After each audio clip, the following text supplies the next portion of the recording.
Welcome to my channel, How To Chris here. Thanks for joining me today. So today I'm going to show how to siphon, and what I'm going to do is fill this bucket up with water, and I'm going to show how I'm able to transfer this water from the bucket into, in this case, the sink. So I just take a hose, and this is going to work. This could be applied to if you have a swimming pool, for example, and you want to drain it down and you don't have an electric pump. You can use a garden hose, and as long as you're bringing the water from the pool just to another area which is a little bit lower, it won't work. It will only work if you're discharging the water to a lower area. So in this case, I'm going to drain the water from this bucket to the sink, which is lower. So let's fill the bucket up first, and then I'm going to show how it works.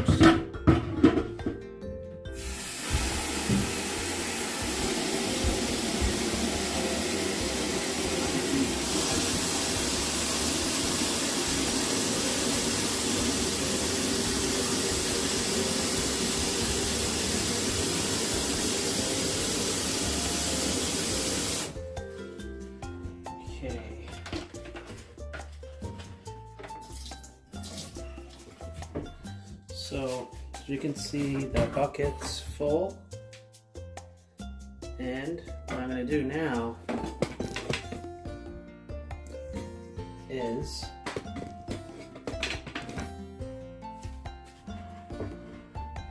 simply take this hose and I'm going to put it in the water and submerge it until it bubbles. This way that'll tell me that this is completely full. I'm going to pinch off one end, and I'm just going to drop that end that's pinched off lower than what I'm trying to drain out.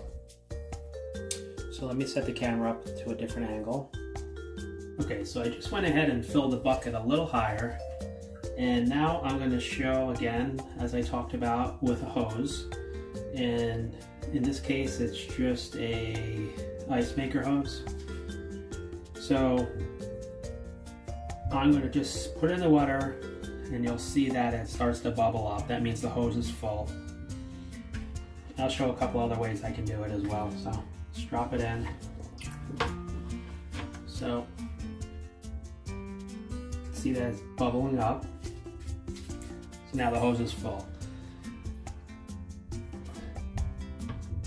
I'm going to pinch the one end off, keep the other end down in the bottom,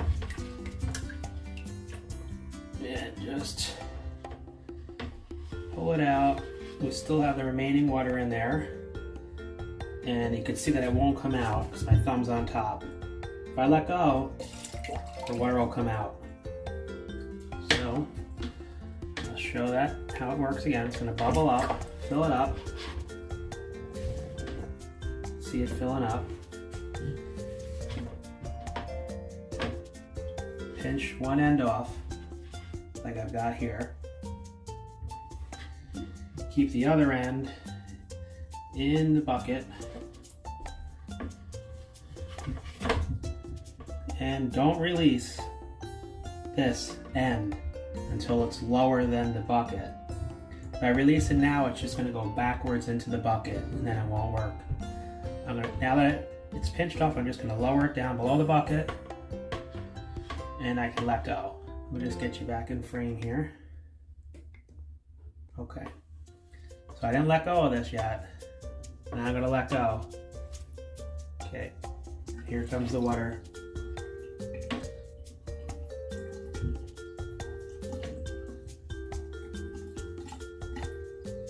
And it keeps going and going.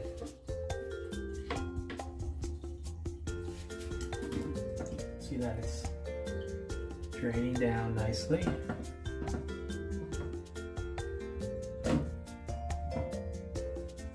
Again, this can work with a swimming pool.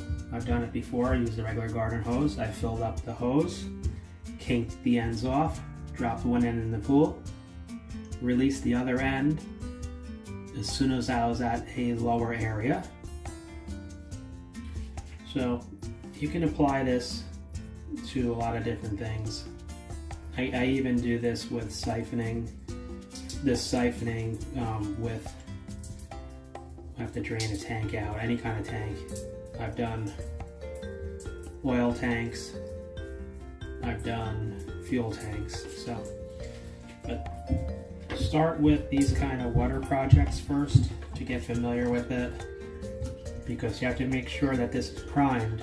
So as you can see, I primed it with water by dropping it into the bucket, letting it bubble up, and then pinching it off.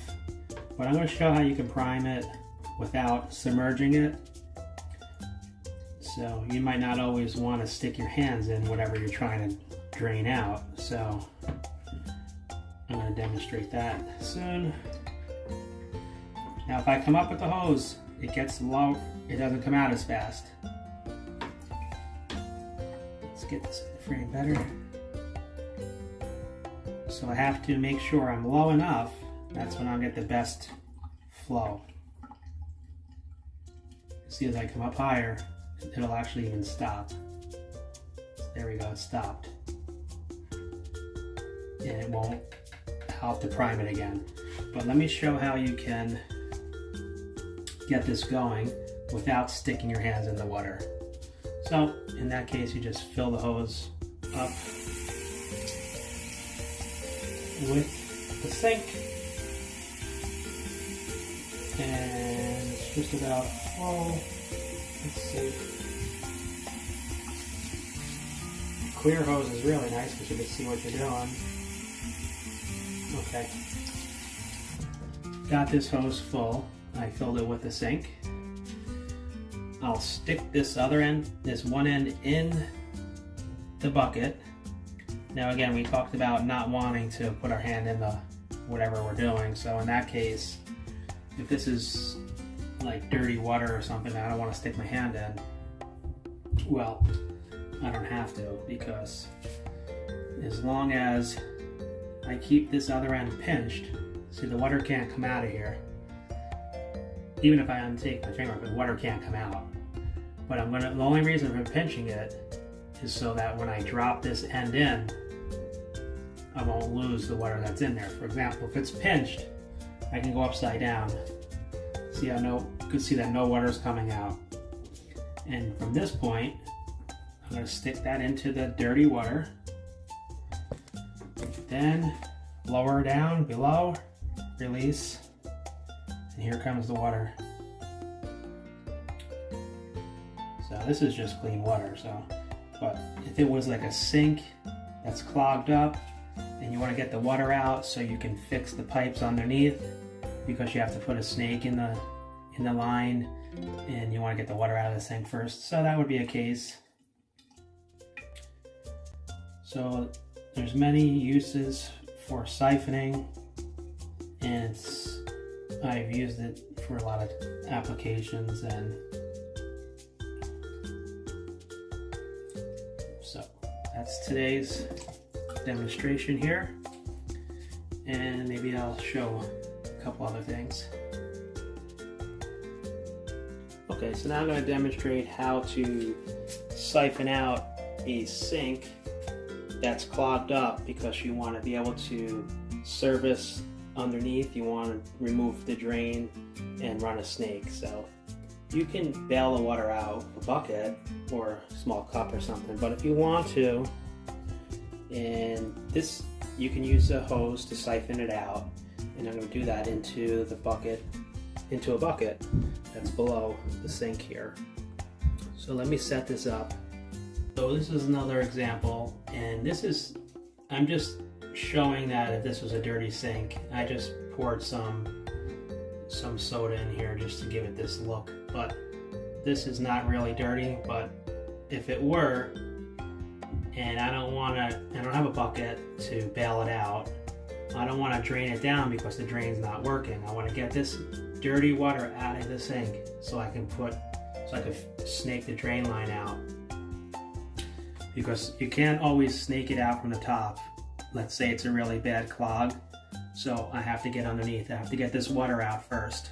So you can go underneath loosen up the drain a little bit, let the water just pour out into a bucket that way. But again, this is to show some of the different uses or reasons for being able to, why you should know how to do the siphoning. So what I would do is take this hose, fill it up like I mentioned before, just put some water in it until it fills up. Okay, now it's full. I'm going to stick one end into the dirty water while the other end is plugged off with my finger. Just like a straw, if I raise it up, no water is going to come out because I have my thumb on the top. I'm going to keep holding it with my thumb on top, put the other end in the dirty water, just like this, and the bucket that's below here is where I'm going to discharge all the dirty water into. As soon as I let go of this hose with my thumb, the water from the sink that I just filled up, the water in the line is going to come out, and then it's going to suck the water that's in the sink out. So let's do it. Here's the clean water, and here's the dirty water. Just following. Here we go.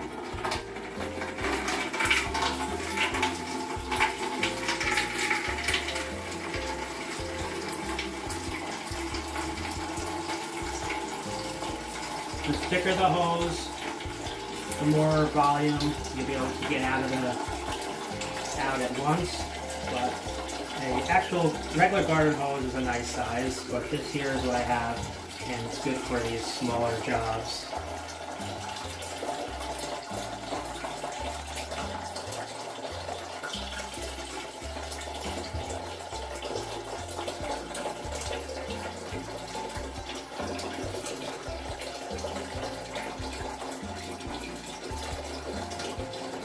Now, this same principle can be used when draining out a gas tank from like a lawnmower or a generator.